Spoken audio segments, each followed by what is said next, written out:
Cecil County in northeastern Ohio, Portage County in northeastern Ohio, southern Geauga County in northeastern Ohio, east central Medina County in northeastern Ohio, Summit County in northeastern Ohio, until 12:15 p.m. Eastern Standard Time. At 11:28 a.m. Eastern Standard Time, a dangerous snow squall was located along a line extending from near Burton to Twinsburg to near North Royalton, moving southeast at 20 miles per hour. Hazard: intense bursts of heavy snow. Gusty winds leading to blowing snow and visibility rapidly falling to less than 1/4 mile. Wind gusts up to 35 miles per hour. Source: radar and webcams.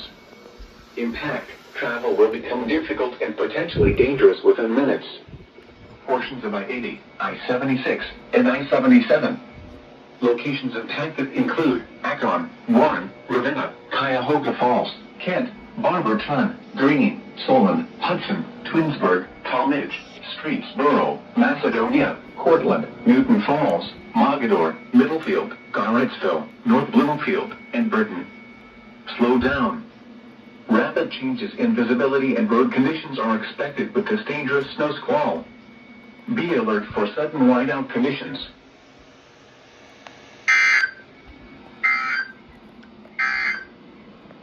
A winter weather mist.